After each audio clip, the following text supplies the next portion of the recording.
In 1901, the most valuable company on earth was U.S. Steel, the first corporation ever capitalized at over $1 billion, an industrial colossus that looked utterly permanent. Today it isn't even in the S&P 500. And that is not the exception. It is the rule. The single most valuable company in America keeps changing, and almost no throne survives its era. The doomsellers online turn this into panic. Every giant is about to collapse. Sell everything. The calm truth is more interesting. This churn isn't a bug in capitalism. It's the engine. Today, why dominance is always temporary, the 250-year-old idea that explains it, why the clock is speeding up, and what it quietly means for how you own the market. This is not financial advice, and it is not a crash call. It's a lens on how markets renew themselves. Let's get into it. Start with the pattern itself, because once you see it, you can't unsee it.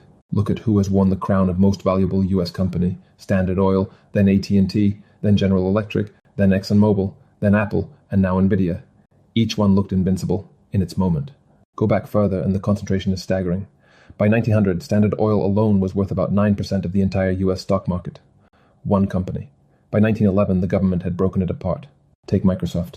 In 1998, it became the most valuable company in America, and by the end of 1999, it was worth about $615 billion. Investors were certain it would rule for a generation. Then the throne moved on, to ExxonMobil through the 2000s, then to Apple in 2012, where it stayed for over a decade. Each handoff felt impossible right up until it happened. And in late 2024, it happened again. Nvidia overtook Apple, and by July 2025 became the first company in history worth $4 trillion, the newest, most certain king of all. Notice what actually moves. Oil, then phones, then computers, then software, then the iPhone, now AI chips. The crown doesn't just change companies, it jumps whole industries. Now here's the number that should make any permanent winner nervous. Of the 500 companies in the S&P 500 when it launched in 1957, fewer than 90 were still in the index 50 years later. The rest were gone. And of the few that did survive from 1957, only a handful even kept their original name. The rest were renamed, merged, or absorbed. Even survival rarely meant staying the same. So if dominance were durable, the leaderboard would barely change. Instead, it gets wiped clean, generation after generation, which raises the question, what keeps erasing the winners? The answer got its name 80 years ago, from an economist watching capitalism from the inside. In 1942, Joseph Schumpeter called it a perennial gale of creative destruction. The same innovation that builds new giants is exactly what destroys the old ones. It was a 6-page chapter in a book from 1942, and it may be the most important 6 pages ever written about why no business is ever truly safe. Here's the subtle part. The new entrant doesn't just compete with the incumbent, it makes the incumbent's entire business model obsolete. It doesn't win the game, it changes the game. The economist Clayton Christensen showed how it works. The disruptor almost always starts at the bottom, cheaper, cruder, dismissed as a toy for customers the incumbent doesn't even want. Then it climbs. Railroads didn't out-canal the canals, they made canals pointless. By 1840, America had built over 3,000 miles of canals. Within a generation, rail had swept them aside. And the canal investors weren't fools. Canals were the cutting edge, the high-tech of their day.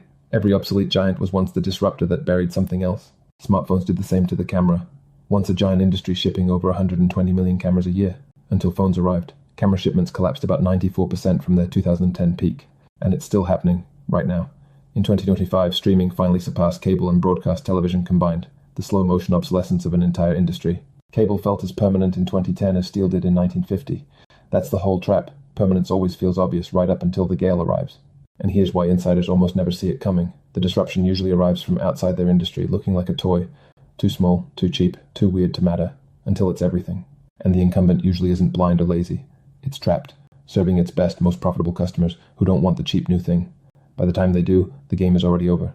If destruction is the price of progress, the real question is, how fast is the clock ticking? And the answer is, faster every decade. Here's the lifespan of a typical company in the S&P 500.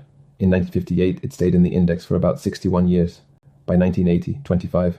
By 2011, around 18. The half-life of a giant is collapsing. Look how far it's fallen. In 1958, a company could expect to stay in the S&P 500 for about 61 years, longer than an entire career. You joined the elite, and you stayed. Project that forward, and the research firm Innosight expects the average tenure to fall to about 12 years by 2027. Barely longer than a single product cycle. Put concretely, at the current pace, a company is removed from the S&P 500 on average about once every 2 weeks.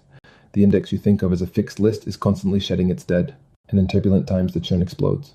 In one single year, the index replaced 60 of its 500 companies. The fixed list is anything but fixed. Stretch it out, and the churn is staggering. At this rate, roughly half of today's S&P 500 is expected to be replaced within about a decade.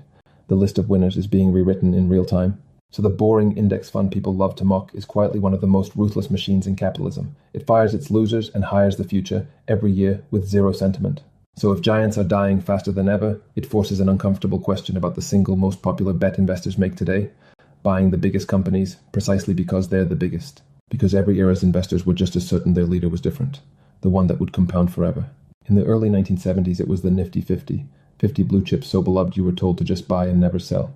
At their peak, they traded at about 42 times earnings, more than double the market. More than a fifth of the Nifty 50 traded above 50 times earnings, prices that only make sense if a company grows flawlessly for decades. Almost none of them did. Polaroid, the most loved of them all, traded near 95 times earnings, a price that assumed it would own instant photography forever. Then reality arrived. In the 1973 to 74 bear market, the Dow fell over 45%, and the most loved sure things fell the hardest of all. Polaroid lost roughly 90%, and it wasn't just Polaroid. Xerox fell around 70%, Avon even more. The stock sold as the safest in America became the very center of the loss. Every dominant company gets a story for why it's permanent, and even the real moats erode. The proof is the companies that practically invented the future, and still lost it. Kodak invented the digital camera in 1975 in its own lab, then buried it to protect film. The technology it created destroyed it. Kodak filed for bankruptcy in 2012. Nokia ruled mobile phones for 14 straight years with about 40% of the entire global market in 2007, the year the iPhone launched. Within a few years, its empire was gone. Nokia wasn't badly run. It had scale, a trusted brand, a real moat. It simply got hit by a change from outside its own definition of the industry, a computer that happened to make calls. And the most expensive lesson of all, in the year 2000, Blockbuster was offered the chance to buy a tiny startup called Netflix for $50 million. They laughed it out of the room. And Blockbuster wasn't blind. It had thousands of stores and millions of customers. That was exactly the problem. Far too much to protect to bet on a tiny mail-order DVD startup. Even surviving giants pay a brutal price for the hype. Cisco was the most valuable company on earth at the dot-com peak in 2000. The business survived and thrived, yet a buyer at that peak waited 25 years just to break even. Let that land. The best company of the dot-com era was a genuine lasting winner, and still, the price you paid decided everything. A great business is not the same as a great investment. So if you can't pick the company that lasts forever, because there may not be one, what do you actually do with this? Here's the reframe. The same force that kills companies is what keeps the index alive. The S&P 500 isn't a fixed list. It's a living thing that quietly buries its dead and adopts the new winners. When a giant fades, it's removed. When a new one rises, it's added. So a broad basket doesn't need to predict the next US steel to Apple handoff. It inherits it by design. Every year, roughly 15 to 25 companies are quietly swapped in and out of the index. No headline, no drama, but the basket is always editing itself toward the new economy. The scale of that renewal is huge. Of the original 1955 Fortune 500, only about 50 companies were still on the list 70 years later. Around 90% were gone. Yet the basket itself thrived because it kept swapping in the future.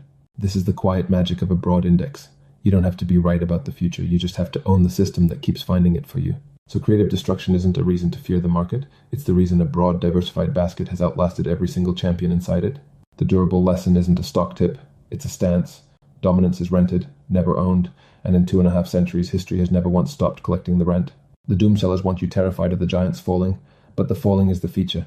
It is the exact process that has made the market, as a whole, one of history's great engines of wealth. None of this is financial advice, and it's a way to see the market clearly. Don't bet the farm on today's invincible giant. Own the gale instead of guessing it. If this gave you a clearer view, follow Market Minute. I'll see you next time.